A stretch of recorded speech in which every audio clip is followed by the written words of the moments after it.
बोलिए। हरे कृष्ण। तो हम सभी भक्तों का स्वागत करते हैं आज का भगवद गीता क्लास में। जैसे कि आप सब जानते हैं कि इस गीता जयंती के शुभ अवसर पर हम लोग 30 डेज 30 इम्पोर्टेंट श्लोक पर चर्चा कर रहे हैं। तो आज का जो श्लोक है वो चैप्टर 2 वर्स नंबर 13 है। और आज हमें अपना संग प्रदान करने आ रहे हैं मधु माधव प्रभु जी। तो मधु माधव प्रभु जी के बारे में थोड़ा सा इंट्रोडक्शन दे देता हूँ। प्रभु जी जो है वो हिज होलीनेस गोपाल कृष्ण गोस्वामी महाराज के शिष्य हैं। प्रभु जी छत्तीसगढ़ से। प्रभु जी अ, प्रभु जी ने international hospitality and tourism management from ITM university Raipur से किया है। Prabhu ji work in 5 star hotel as an restaurant manager in Raipur and many more hotels and restaurants. Now serving as manager in Govinda's restaurant in New Delhi. Prabhu ji फिलहाल ब्रह्मचारी आश्रम में है और लगभग 2020 से। तो प्रभु जी को मुझे शायद जनवरी की प्रभु जी ज्वाइन नहीं किए हैं, तो मैं आज का श्लोक जो है वो मैं शेयर कर देता हूँ। तो अगर आप में से कोई भक्त इच्छुक है रीड करने के लिए तो वो आप रीड कर सकते हैं। हरे कृष्ण।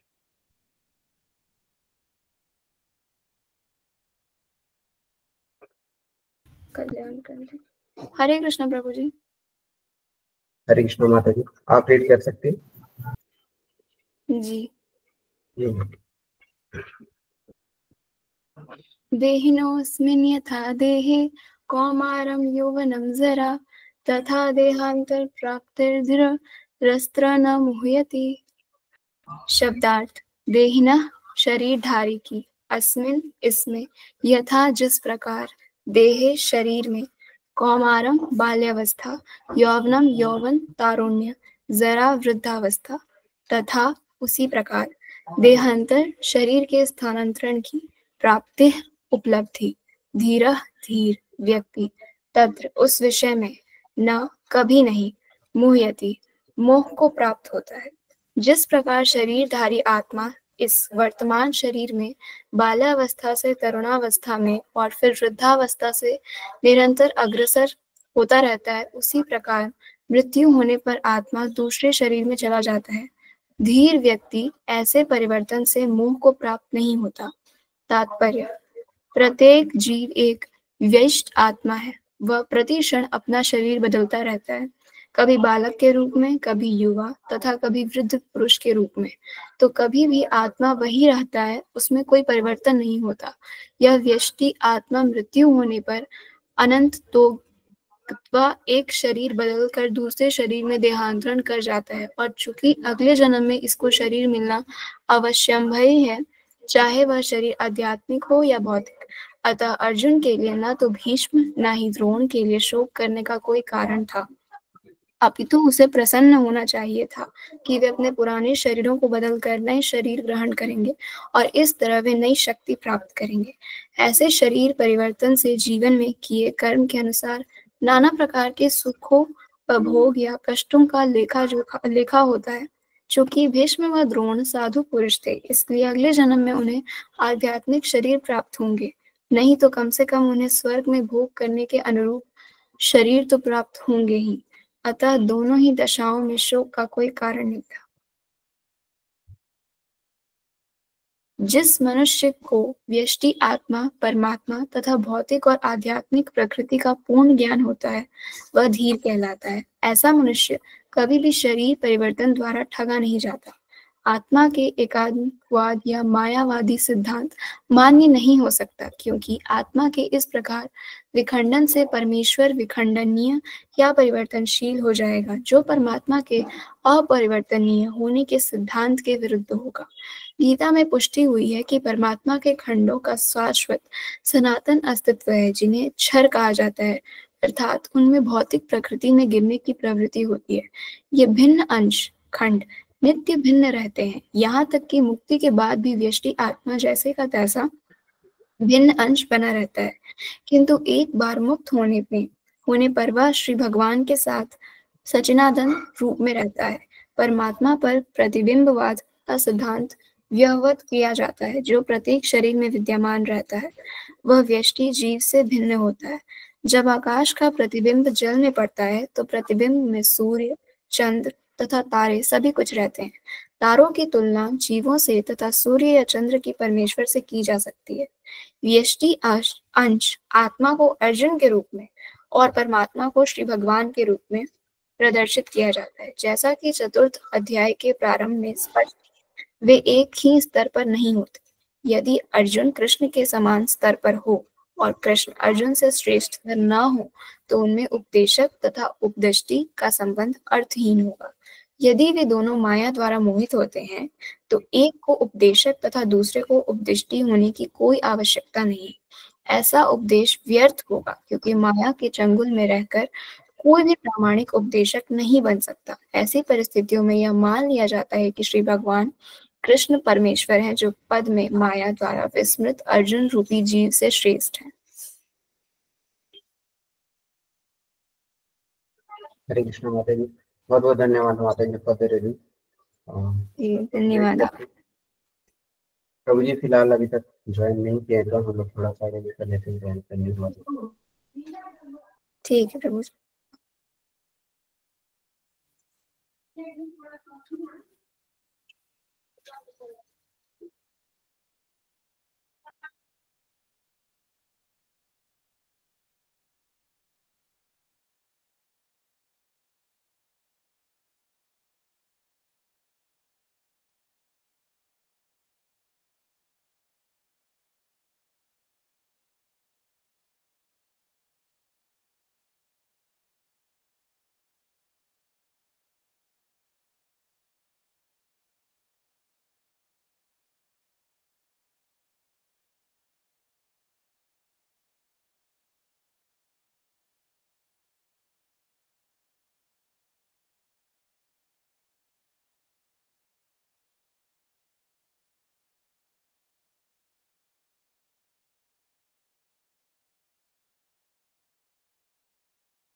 हरे कृष्ण। तो जब तक प्रभु जी ज्वाइन करते हैं तो अगर और भी कोई भक्त अगर रीड करना चाहते हैं तो वो रीड कर सकते हैं।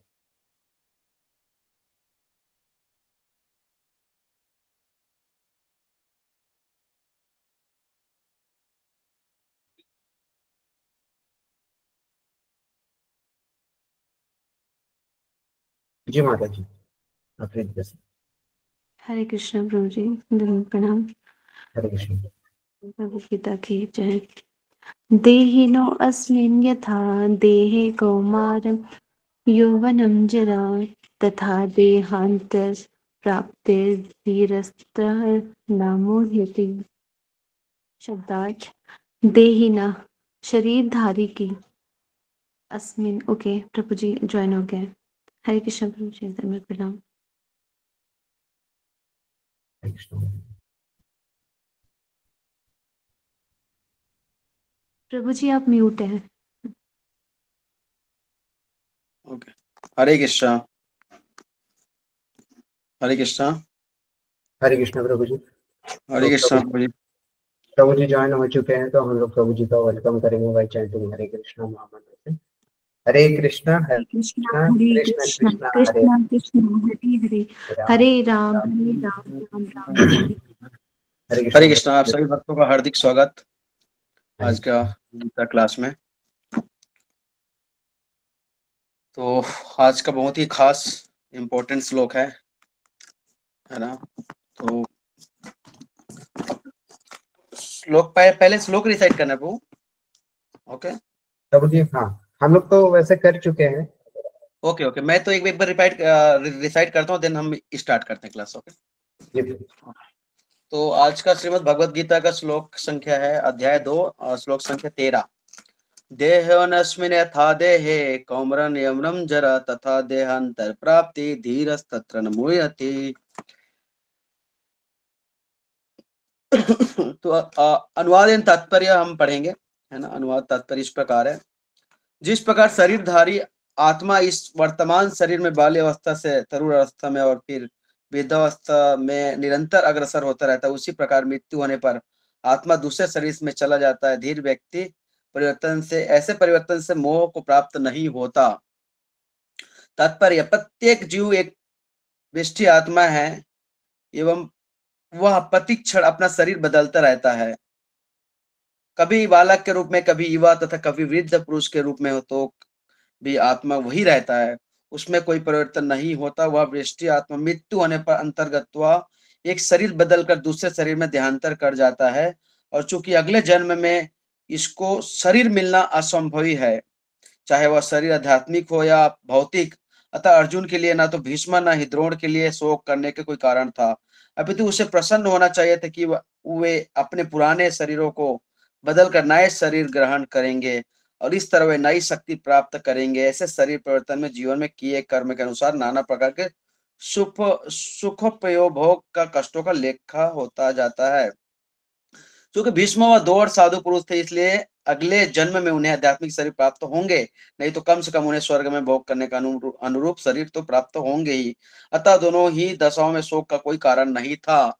जिस मनुष्य को व्यष्टि आत्मा परमात्मा तथा भौतिक और आध्यात्मिक प्रकृति का पूर्ण ज्ञान होता है, वह धीर कहलाता है। ऐसा मनुष्य कभी भी परिवर्तन कर ठगा नहीं जाता। आत्मा के एकात्मवाद का मायावादी सिद्धांत मान्य नहीं हो सकता, क्योंकि आत्मा इस प्रकार विखंडन से परमेश्वर विखंडनीय या परिवर्तनीयशील हो जाएगा, जो परमात्मा के परिवर्तनीय होने के सिद्धांत के विरुद्ध होगा। गीता में पुष्टि हुई कि परमात्मा के खंडों का शाश्वत सनातन अस्तित्व है, जिन्हें क्षर कहा जाता है ना। अर्थात उनमें भौतिक प्रकृति में गिरने की प्रवृत्ति होती है। भिन्न अंश खंड नित्य भिन्न रहते हैं, यहाँ तक कि मुक्ति के बाद भी व्यष्टि आत्मा जैसे का तैसा भिन्न वंश बना रहता है, किंतु एक बार मुक्ति होने पर वह श्री भगवान के साथ सच्चिदानंद रूप में रहता है। परमात्मा पर प्रतिबिंबवाद का सिद्धांत व्यवहारित किया जा सकता है, जो प्रत्येक शरीर में विद्यमान रहता है। वह व्यष्टि आत्मा जीव से भिन्न होता है। जब आकाश का प्रतिबिंब जल में पड़ता है, तो प्रतिबिंब में सूर्य, चंद्र तथा तारे सभी कुछ रहते हैं। तारों की तुलना जीवों से तथा सूर्य के चंद्रमा की परमेश्वर की जा सकती है। व्यष्टि अंश आत्मा को अर्जुन के रूप में तो और परमात्मा को श्री भगवान के रूप में प्रदर्शित किया जाता है, जैसा कि चतुर्थ अध्याय के प्रारंभ में स्पष्ट है। वे एक ही स्तर पर नहीं होते। यदि अर्जुन कृष्ण के समान स्तर पर हो और कृष्ण अर्जुन से श्रेष्ठ ना हो, तो उनमें उपदेशक तथा उपदिष्ट का संबंध अर्थहीन होगा। यदि वे दोनों माया द्वारा मोहित होते हैं, तो एक को उपदेशक तथा दूसरे को उपदिष्ट होने की कोई आवश्यकता नहीं है। ऐसा उपदेश व्यर्थ होगा, क्योंकि माया के चंगुल में रहकर कोई भी प्रामाणिक उपदेशक नहीं बन सकता। ऐसी परिस्थितियों में यह मान लिया जाता है कि भगवान कृष्ण परमेश्वर है, जो पद में माया द्वारा विस्मृत अर्जुन रूप में श्रेष्ठ है। ओम अज्ञानतिर्मन्धस्य ज्ञानाञ्जनशलाकया चक्षुर्मिलितं येन तस्मै श्री गुरुवे नमः। श्री चैतन्य मनोभीष्टं स्थापितं येन भूतले स्वयं रूपा कदा मह्यं ददाति स्वपदान्तिकम्। जय श्री कृष्ण चैतन्य प्रभु नित्यानंद श्री अद्वैत गदाधर शिवासादि गौर भक्तवृंद। हरे कृष्ण कृष्ण कृष्ण हरे हरे, हरे राम राम राम हरे हरे। नमो विष्णुपदाय कृष्ण विष्टाय भूतले श्रीमते भक्ति वेदांत स्वामिनि नमः। नमस्ते सरस्वती देवी गौर प्रचारिणे निर्विशेष शून्यवादी पाश्चादेशतारिणे वांछा कल्पतरुभ्यश्च कृपा सिन्धुभ्येव च पतितानां पावनेभ्यो वैष्णवेभ्यो नमो नमः। हरे कृष्णा। तो आप सभी भक्तों का हार्दिक स्वागत। सॉरी थोड़ा लेट हो गया आज। मैं एक्चुअली टैब से करना चाह रहा था, पर उसमें मेरा गूगल मीट नहीं था, तो थोड़ा सा टाइम लग गया मेरे को सेटिंग करने में, पर हुआ नहीं। फिर मोबाइल से मेरे को चालू करना पड़ा। ओके, तो भगवत गीता में भगवान अर्जुन को उपदेश दे रहे हैं आत्मा के बारे में। जनरली ये वाला श्लोक जो है, जो हम किसी के प्रेयर मीटिंग में जाते हैं, तो इसी श्लोक से हम जो है पढ़ते हैं। इसी श्लोक से जो है आत्मा और शरीर के बारे में हम उनको ज्ञान देते हैं। तो ये श्लोक लगभग सभी को याद होना चाहिए और होगा भी, है ना, क्योंकि कभी भी हमारे किसी भी मतलब कोई भी मतलब रिश्तेदार या कोई भी अगर शरीर छोड़ रहे हैं तो हमको क्या होना है, उससे क्या होना, उससे जो है हमको लगाव नहीं होना चाहिए, है ना। तो इसी चीज के बारे में अर्जुन जी को जो है भगवान श्री कृष्ण इससे पहले श्लोक में क्या बता रहे हैं, जिस प्रकार इससे पहले श्लोक में 12 में बता रहे हैं, ऐसा कभी नहीं हुआ कि मैं ना रहा हूं या तुम न रहे हो अथवा ये समस्त राजा न रहे हो, और ऐसा ना है कि भविष्य में हम लोग नहीं रहेंगे। तो बता रहे हैं हे अर्जुन, ऐसा कभी नहीं हुआ कि मैं और तुम और राजा ना रहा हो, हमेशा रहते हैं और हमेशा रहेंगे भी। किसी न किसी रूप में शरीर जो है हमेशा जो है क्या होता है, चेंज होता है, शरीर जो है चेंज होता है, पर आत्मा क्या होता है, आत्मा जो है शरीर खत्म होती है और आत्मा क्या होता है, दूसरे शरीर को धारण करता है ना। तो शरीर मिथ है और आत्मा इसलिए शरीर का बदलता रहता है ना। शरीर जब खत्म होती है तो आत्मा क्या होती है, बदलती है।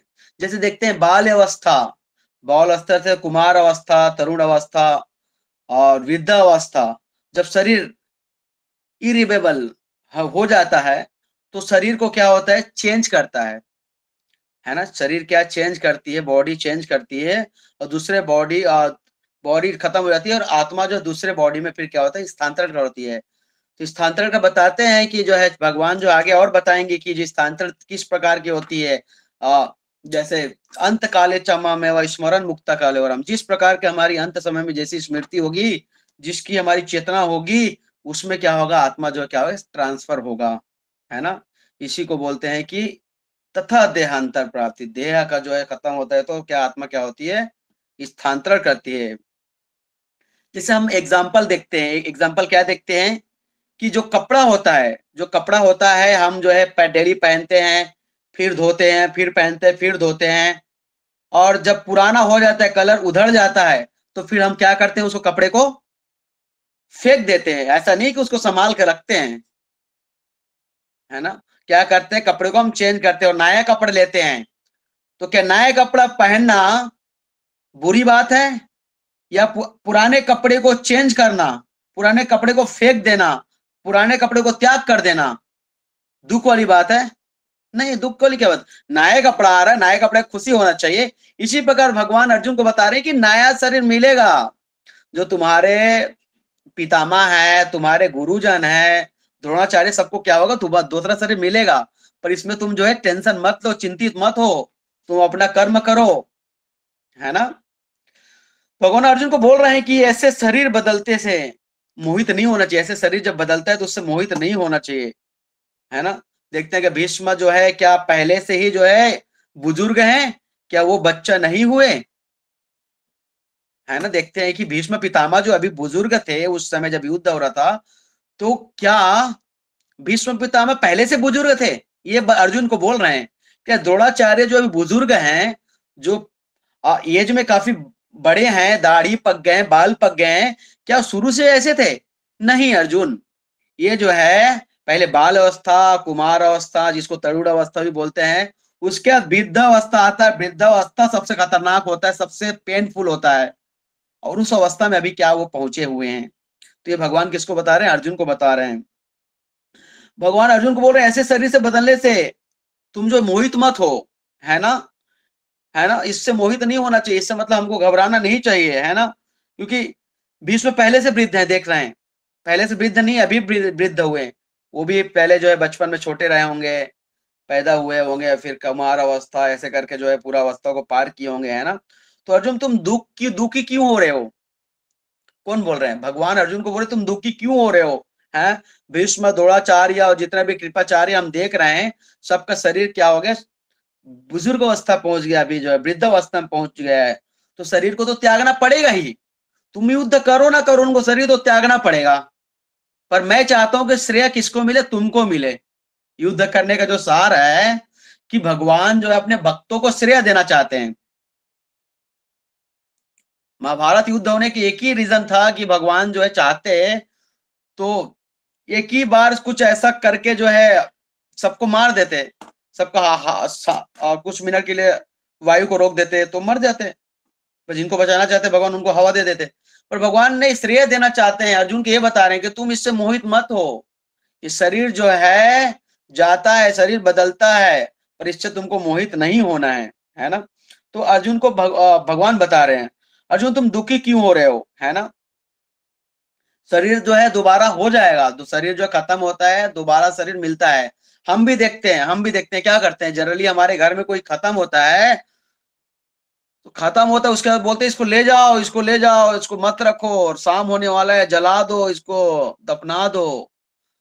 अंदर से तो होता है, फीलिंग होता है, सेपरेशन होता है, पर बाहर से हम क्या सोचते हैं, यार ये तो अभी मुर्दा हो गया है, अब इनको जलाना चाहिए। पर पड़ोसी वाले बोलते हैं अरे क्या लोग हैं, बर्फ में रख रखे हैं 2 दिन से, उसका बेटा अमेरिका से आने वाला है, तो बर्फ में रखने की क्या जरूरत, जाके कर देना चाहिए उनको, इतना स्मेल आ रहा है। पड़ोसी सोचते हैं, पड़ोसी बोलते हैं आजकल, है ना। तो इस प्रकार का जो है शरीर तो दुखी नहीं होना चाहिए, अर्जुन को बता रहे हैं, है ना।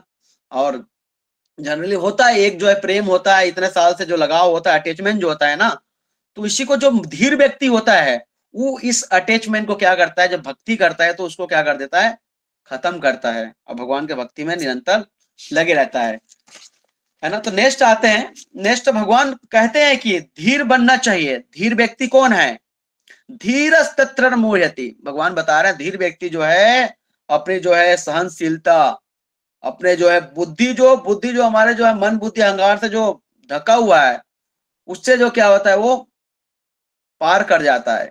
जो भक्त होता है, धीर व्यक्ति जो होता है, जिसने जो मतलब जो शांत है, और जो मतलब जिसने शांति को प्राप्त कर लिया, शांति मृक्षति, जिसको शांति मिल चुका है, वो क्या कर सकता है, वो व्यक्ति धीर है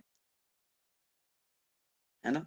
और अधीर तो पूरे दुनिया के लोग अधीर हैं, कोई किसी का मतलब माइंड तो हर पल ढूंढते रहता है, कभी सकते हम जोमेटो से ऑर्डर मंगा लें, कभी बोलते हैं स्विगी से ऑर्डर मंगा लें, कभी यहाँ मॉल चले, कभी वहां मॉल चले। पर भक्त क्या सोचता है, बस कहाँ कब मन हो और भजन अच्छे से हो, और ऐसा जगह मिले जिसमें भजन थोड़ा से अच्छे से बढ़े, क्योंकि पता है उसको कि मन उसने तो पूरी तरह से कंट्रोल कर चुका है। क्योंकि धीर व्यक्ति जो होता है वो मन को कंट्रोल करने का प्रयास करता है, कंट्रोल कर लिया होता है ना। देखते हैं कि भगवान बताते हैं कि जो है जीव जो क्षर है और भगवान क्या है, अक्षर है ना, अक्षर। तो जीव जो है आप देखते हैं कि एक एग्जांपल आता है इसी में जो है ना। क्षर का मतलब होता है जिसका जो है पतन होता है ना। क्षर का मतलब होता है जिसका पतन होता है, और अक्षर जिसका पतन नहीं होता। जो भगवान होते हैं वो अक्षर हैं, भगवान कभी पतन नहीं होता। और हमारा इस भौतिक जगत में पतन हुए हैं, भौतिक जगत में पतन क्यों हुए हैं, क्योंकि हम जो है क्षर हैं, है ना। हमारा जो है भौतिक इच्छाएं, भौतिक का डिजायर, प्रबल डिजायर की वजह से जो हम क्या होते हैं, भौतिक जगत में आते हैं। और जब भगवान के भजन करते हैं तो फिर हम क्या आध्यात्मिक जगत, भगवान के जगत में जाते हैं, है ना। अब भक्ति करके हम वापस जा सकते हैं, एक ही माध्यम है जो भौतिक जगत में हम गिरा है। जो भी व्यक्ति गिरा हुआ है, अभी तो इतने सारे लोग गिरे हुए हैं भौतिक जगत में, हम सब गिरे हुए हैं, पर भौतिक जगत से ऊपर जाने का एक ही साधन है, भगवान का भजन करके, भगवान का साधन करके, भगवान का नाम जाप करके ही हम क्या कर सकते हैं, भगवान का लोक में हम जो है जा सकते हैं। आज देखते हैं वैज्ञानिक, इवन वैज्ञानिक तक भी इस चीज को मान रहे हैं। क्या मान रहे हैं, कि शरीर जो है चेंज होता है, परिवर्तन होता है। देखते हैं कि बच्चा होता है तो जब माँ के पेट में होता है तो 9 महीने का जब होता है तो कुछ कीजिए होता है, 2 किलो 1.5 किलो 2.5 किलो 3 किलो इस टाइप का होता है। फिर देखते हैं ग्रेजुअली बच्चे 2 साल में जो है 13 किलो 14 किलो हो जाते हैं।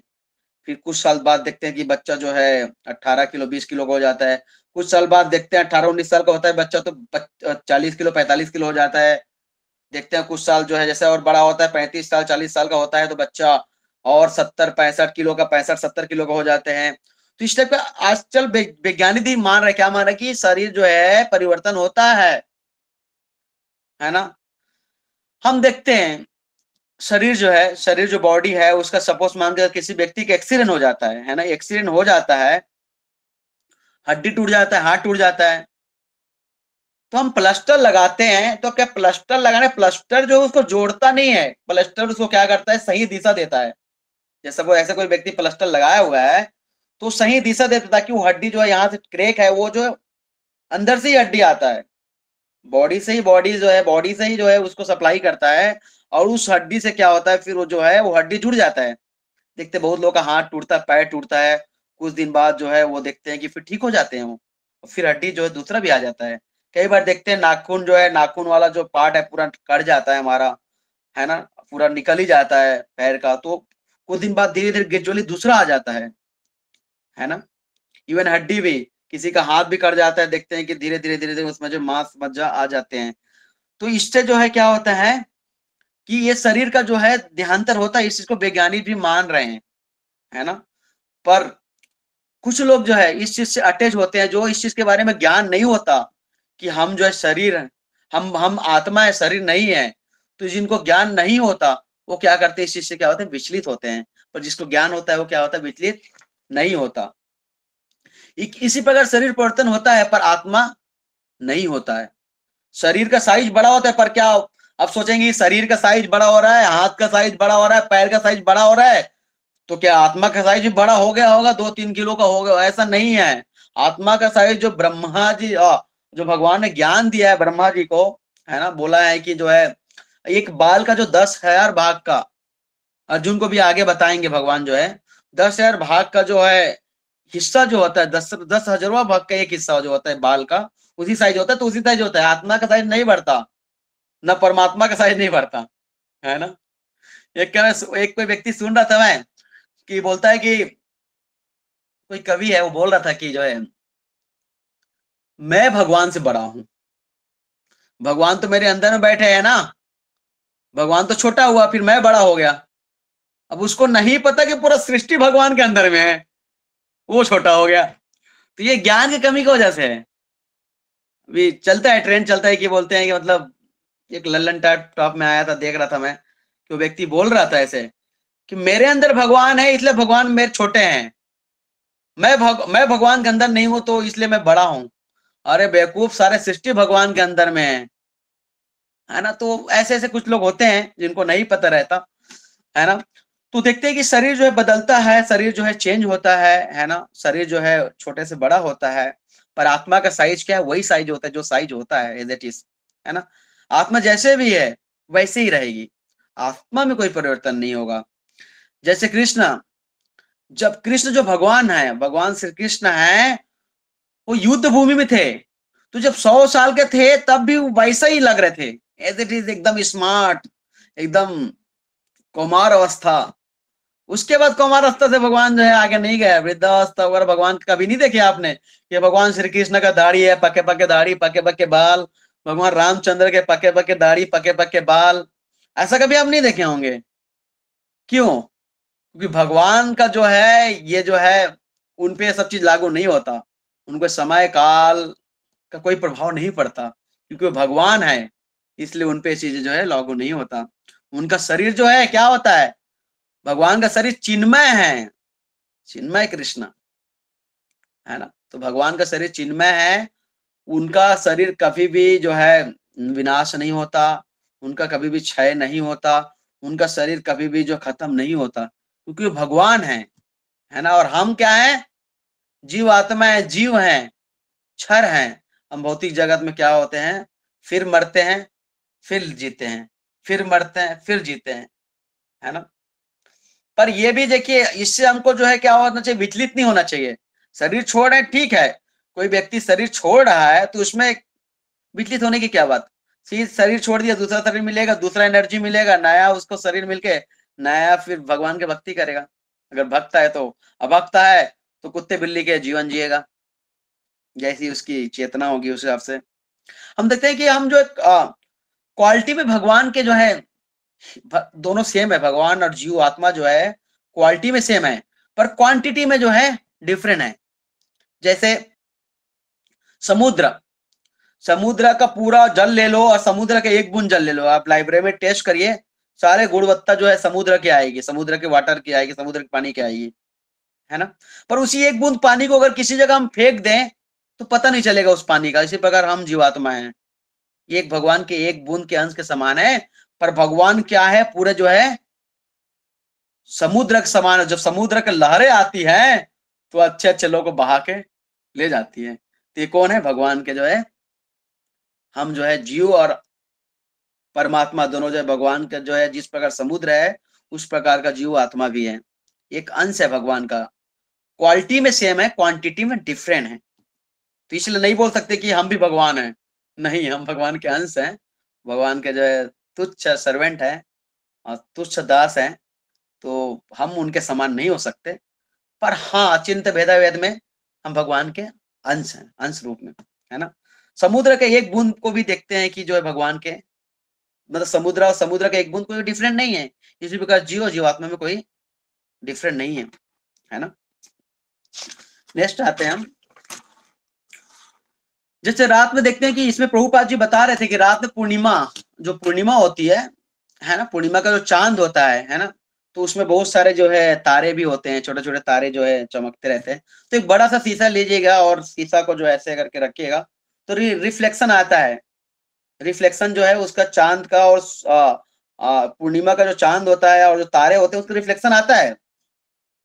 पर देखते हैं कि लाखों तारे होते हैं, पर एक जो है चंद्रमा होता है ना, चंद्रमा का फोकस ज्यादा होता है, तारे के फोकस छोटा छोटा होता है, पर उनका फोकस कम होता है ना।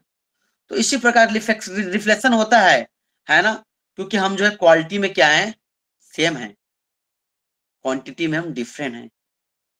एक चंद्रमा जो है पूरा जो है रिफ्लेक्शन से जो है प्रकाश कर देता है शीशे को। शीशे को हम जब देखेंगे, बड़ा शीशा लेंगे, तो उस पर जो है करेंगे, फोकस करेंगे, तो चंद्रमा का जो है प्रकाश बहुत ज्यादा आएगा और तारों का छोटा छोटा, जबकि तारे बहुत हैं। इसी प्रकार जो है जीवात्मा का प्रभुपाद जी ने परपट में बताया है। आत्मा जो है, आत्मा और परमात्मा भगवान का ही अंश है ना, और ये कभी जो है खत्म नहीं होता, इसमें कभी कभी बदलाव होते हैं, है ना। शरीर जैसे देखते हैं, शरीर जो है, जिस प्रकार शरीर है, घर है, गाड़ी है, मोबाइल है, ये सब जो है परिवर्तनशील है ना। सृष्टि भूत्वा भूत प्रलय आते, ये बार बार बनती है और भी नाश होता है बार बार जो है। जैसे मोबाइल है, अब 5 साल चलाएंगे, 6 साल चलाएंगे, फिर खराब हो जाएगा, फिर दूसरा उसको बनाएगा, फिर नया बन जाएगा, या कुछ उसका पार्ट लेकर फिर नया कर सकता है ना। इस प्रकार जो है भूत्वा भूत प्रलय आते कि समय समय आने पर जो है क्या होता है, इसका प्रलय होता है, विनाश होता है, नाश होता है, फिर से इनकारनेशन होता है, डिस्ट्रॉय होता है। पर भगवान का जो है आत्मा है उसका डिस्ट्रॉय नहीं होता, भगवान का जो है परमात्मा वो कभी डिस्ट्रॉय नहीं होता, वो सेम रहता है ना। भौतिक मतलब परिवर्तन होते रहता है, भौतिक चीजें मतलब परिवर्तन, भौतिक शरीर मतलब क्या है, परिवर्तन। इससे मोहित नहीं होना चाहिए, है ना। किसी की मृत्यु देखकर विचलित नहीं होना चाहिए, किसी की मृत्यु हो रही है तो हमको विचलित नहीं होना चाहिए। एग्जाम्पल देखते हैं हम, है ना, जैसे गाड़ी है, किसी व्यक्ति ने नया गाड़ी लिया तो पूछोगे कि नया गाड़ी क्यों लिए, तो किसी व्यक्ति से आप पूछ रहे हो कि नया गाड़ी आपने क्यों लिया, अरे यार पुराना गाड़ी ना बहुत खराब हो गया था, अरे मैंने तो ऑलरेडी पहले भी सेकंड हैंड लिया था, और वो जो मैंने 10 साल चलाया, बार बार जो पंचर हो जा रही थी, बार बार जो है रुक जा रही थी, बार बार तेल ज्यादा खत्म हो जाता, तो मैं उसको जो है वाह बदल के जो है मैंने नया गाड़ी ले लिया। तो कोई व्यक्ति रोएगा, अरे नया गाड़ी क्यों ले लिया तूने, नहीं रोएगा ना, क्यों, क्योंकि नया गाड़ी तो खुशी की बात है। इसी प्रकार जब शरीर जो है पुराना हो जाता है, तो नया शरीर जैसे हमको मिलता है तो हमको क्या होना चाहिए, खुशी होना चाहिए। चलो अब जीवात्मा जो है दूसरा शरीर प्राप्त करेगा, चले गए धाम, है ना। इसी प्रकार जो है नया गाड़ी लेते हैं तो व्यक्ति खुश होता है, तो नया शरीर से भी खुश होना चाहिए, है ना। तो गाड़ी के एग्जाम्पल हम समझ सकते हैं ना, तो नया गाड़ी लेना अच्छी बात है, नया गाड़ी लेके कोई व्यक्ति रोता नहीं है, अड़ोसी पड़ोसी भले रोए कि यार नया गाड़ी ले लिया इसने तो, पर जो है व्यक्ति जो लिया है वो तो उसके घर वाले खुश रहेंगे कि मतलब नया गाड़ी है, हैप्पी, है ना। इसी प्रकार शरीर पुराने होने पर भगवान चेंज करवा देते हैं, शरीर जैसे हमारा पुराना होता है तो भगवान चेंज करवाते हैं, उनका काम है ये, है ना, है ना। और आत्मा जो है वही रहती है, आत्मा परमात्मा चेंज नहीं होती, जस्ट ट्रांसफर होती है, दूसरे शरीर में चली जाती है। इससे जो क्या है, जो धीर व्यक्ति है वो क्या होता है, वो मोहित नहीं होता, है ना। कई लोग मानते हैं कि मृत्यु होना मतलब मोक्ष को प्राप्त कर लेना, कई लोग मानते हैं मेरे चलो मृत्यु होगी बेचारे की, अब वो जो है मोक्ष को प्राप्त होगा और उसकी आत्मा को शांति दे और भगवान जो है स्वर्ग में उनको निवास दे, ऐसा बोलते हैं।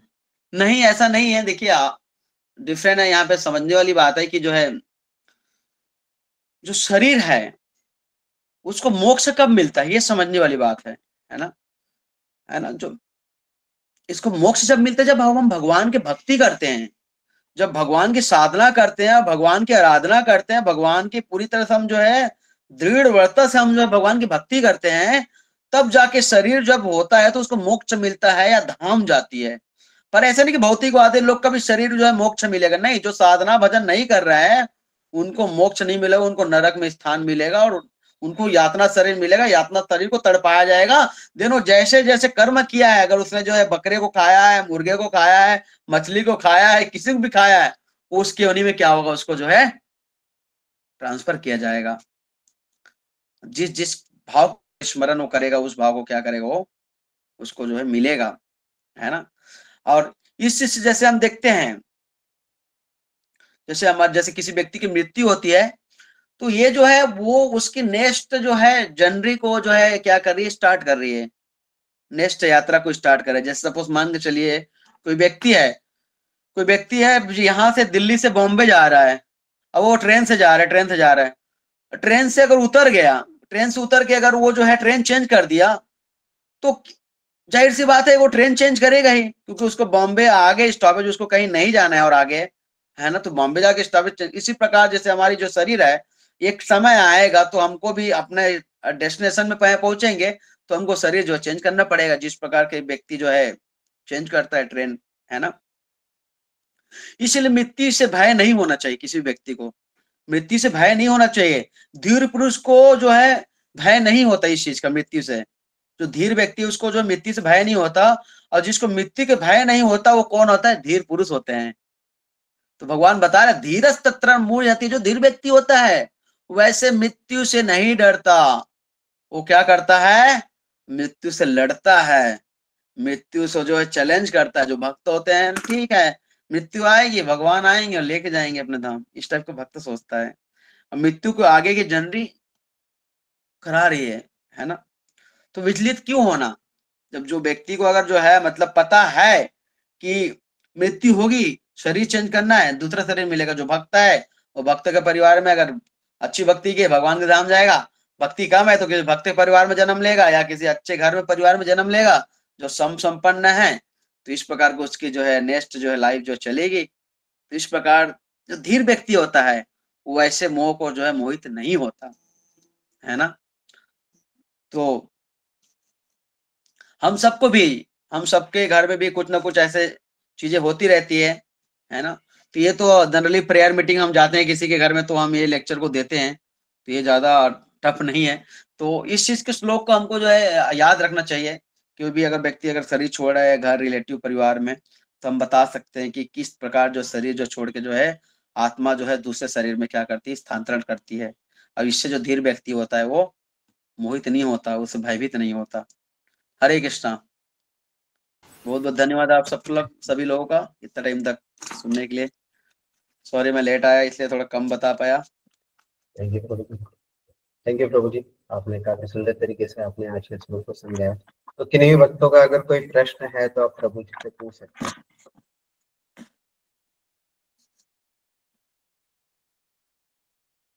क्या मैसेज कुछ आया है प्रभु, पढ़ सकते हैं? जी प्रभु जी, एक डाउट है कि अगर जब हमसे बड़ा, मेरे केस में टीचर, स्पिरिचुअलिटी जैसे चीजों के विरोध में बात करे तो हमें क्या करना चाहिए?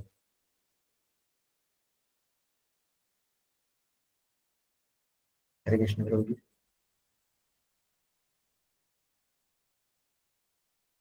प्रभु जी का नेटवर्क का प्रॉब्लम।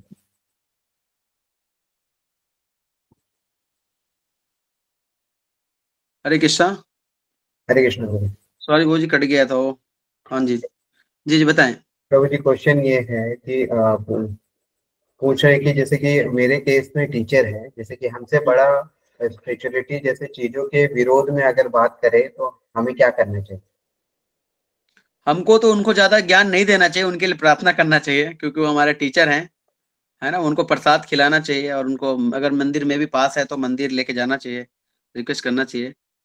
तो टीचर को ज्यादा ज्ञान देना मतलब वो हमसे जो है क्या करेंगे, फिर जो है बोलेगी तो हमसे ज्यादा ज्ञानी हो गई है। तो उनको जो है हमको मतलब इस टाइप का कुछ स्टोरीज टाइप का सुनाना चाहिए या सुनना चाहिए उनसे कि कुछ स्टोरी बताइए सर, जिससे महाभारत का कुछ स्टोरी हो या रामायण का कुछ स्टोरी हो, तब जाके वो थोड़ा सा क्या लेंगे, वो इंटरेस्ट लेंगे चीज़ों में। बाकी वैसा मतलब हम उनको चैलेंजेस वे पे नहीं कर सकते, उनको प्रचार जो है ना, उनके लिए प्रार्थना कर सकते हैं, है ना। हरे कृष्ण। जी प्रभु। और किसी क्वेश्चन? और किन्हीं भक्तों का अगर कोई प्रश्न है तो आप पूछ सकते हैं।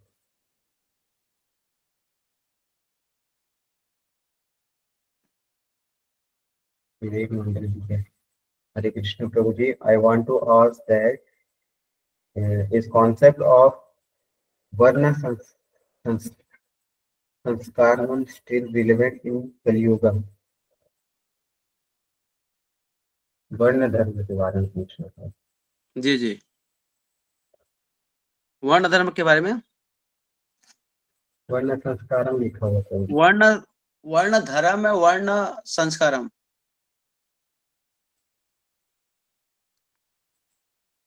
हरे कृष्ण। विवेक मंडल जी, आप अनम्यूट करके पूछ सकते हैं।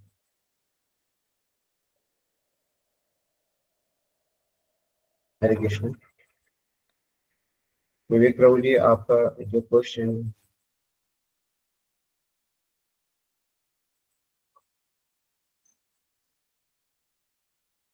हरे कृष्ण। उनका क्वेश्चन ये है, वो लिख रहे हैं, I want to ask that is concept of वर्ण संस्कारम स्टिल रिलेवेंट इन कलयुग। वर्ण संस्कार तो 12 प्रकार के संस्कार होते हैं, है ना, जिसमें जो है स्टार्टिंग से जो है गर्भ संस्कार के स्टार्ट होता है। जब बच्चा जो पैदा होता है उससे पहले जो है मतलब उनका जो है संस्कार किया जाता है। कुछ आई थिंक 6 मंथ के होते हैं तो संस्कार होता है, देन उसके बाद 9 मंथ में भी होता है। तो इस प्रकार का जो अलग अलग संस्कार होता है। लास्ट सबसे लास्ट जो है इसमें सबसे लास्ट जो होता है अंतिम संस्कार होता है ना। तो 12 प्रकार के संस्कार होते हैं, या और हम किसी दिन चर्चा कर सकते हैं। हरे कृष्ण। प्रभु जी, चैट बॉक्स में और एक प्रश्न है। जी जी।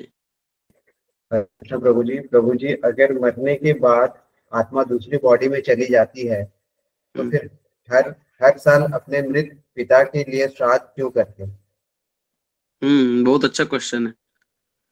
एक्चुअली मृत पिता के इसलिए करते हैं क्योंकि देखिए परंपरा में तो है, जैसे आप जैसे मान के चलिए आपके परंपरा में जो आ रहे हैं वो तो आएंगे ही ना, भले वो चले जाते हैं। पर क्या होता है कभी कभी जो है, जैसे मान के चलिए उनकी कोई इच्छा रही हो, कोई डिजायर रहा हो, या वो अगर दूसरे लोक में भी हैं, अलग अलग लोक में, उन्हीं में अगर उनके लिए हम संस्कार करते हैं या उनके लिए हम जो है जो भी मतलब रिचुअल करते हैं, तो उनके सुकृति के लिए होता है। जैसे मान के चलो कोई भक्त है, जैसे बोलते हैं प्रहलाद महाराज ने जैसे भक्ति किया तो उनके 21 पीढ़ी जो है तर गए। तो 21 पीढ़ी मतलब वो तो मतलब आप जैसे वो तो शरीर देहांतर के फिर तो खत्म हो गए, फिर दूसरे आएंगे। नहीं, ऐसा नहीं है। जो होते हैं उनका उद्धार होता है। वो कहीं ना कहीं दूसरे उन्हीं में होंगे या कुछ और दूसरे कहीं भटक गए होंगे, कुछ कर रहे होंगे, तो उनका उद्धार इसी माध्यम से होता है ना। हरे कृष्ण। ओके। अंजलि माता जी, आप बोल सकते हैं। हरे कृष्णा प्रभु जी, दंड प्रणाम प्रभु। हरे कृष्ण। दंड प्रभु जी, प्रणाम। मेरा प्रश्न था कि कुछ नॉन वेजिटेरियन लोग बोलते हैं कि दही में तो लैक्टोबैसिलस बैक्टीरिया होता है, तो फिर वो क्यों खाते हो? प्रभु जी, क्या आंसर दे? बैक्टीरिया यही पूछ रहे थे। हम भगवान को ऑफर करके खाते हैं बोला करो ना। हम कोई भी चीज खाते हैं बताओ, वो यज्ञ करे खाते हैं। बिना यज्ञ किए हुए जो भी व्यक्ति अगर खा रहा है, चाहे वन खा रहा है या दूध भी पी रहा है, तो वो क्या है, वो पाप है। वो सबसे बड़ा पाप है। पर हम क्या करते हैं, पहले भगवान का जप करते हैं, भगवान के नाम का 16 माला का जप करते हैं, जितने भी वाट एवर 5 माला 2 माला 3 माला का हम जप करते हैं। पहले जप मीन्स जपा यज्ञ कलयुग में। देन उसके बाद भगवान का जो हम भोग बनाते हैं उसको हम क्या करते हैं, ग्रहण करते हैं, है ना। और जितने भी वेजिटेरियन है, जैसे अचार है, अचार में बहुत सारे बैक्टीरिया होते हैं, है ना। और सबसे ज्यादा बैक्टीरिया अचार में होते हैं। पर भगवान को अगर भोग लग रहा है जो चीजें जो है, वो फिर उसके बाद उसमें क्या बोलते हैं कर्मा, और उसमें जो है उसकी जो भी मतलब जिसमें जो है मतलब कर्म लगने वाली चीजें हैं वो क्या हो जाती, समाप्त हो जाती हैं, है ना। क्योंकि भगवान को हम अर्पित कर दिए, भगवान तो सर्वलोक का महेश्वर में सभी लोगों का ईश्वर भी है, और वही हमारे जो है परम पिता भी हैं। तो हम जो है उनको अर्पित कर रहे हैं, तो फिर और किसी भी चीज का हमको डर नहीं है ना? हरे कृष्ण। जी प्रभु जी, थैंक यू प्रभु जी, धन्यवाद प्रणाम। हरे कृष्ण। हरे कृष्ण प्रभु जी। प्रभु जी फिलहाल तो और ऐसा कोई प्रश्न नहीं है, ओके तो हम लोग सेशन को यहीं पे विराम दे देते हैं। Okay, thank you. तो हम सब प्रभु जी का धन्यवाद करते हैं बाय चैंटिंग हरे कृष्णा महामंत्र से। हरे कृष्णा कृष्ण कृष्ण हरे हरे, हरे राम राम राम हरे राम हरे हरे। Thank you. प्रभु जी हरे कृष्ण, प्रणाम। तो आप सभी भक्तों को बहुत बहुत धन्यवाद कि आप लोग यहाँ भगवद गीता क्लास में आते हैं। तो आपसे अनुरोध साथ साथ पे अपने परिवार जनों को और मित्र गणों को भी साथ में लाए, ताकि वो भी कृष्ण भावना में जुड़ सके। तो आज का सेशन को हम लोग यहीं पे समाप्त करते हैं। ग्रंथराज भगवद गीता की जय। प्रभुपाद की जय। निताई गौर प्रभुनंदे, हरि हरि बोल। हरे थैंक यू कृष्ण। आपको, हरे कृष्ण, धन्यवाद।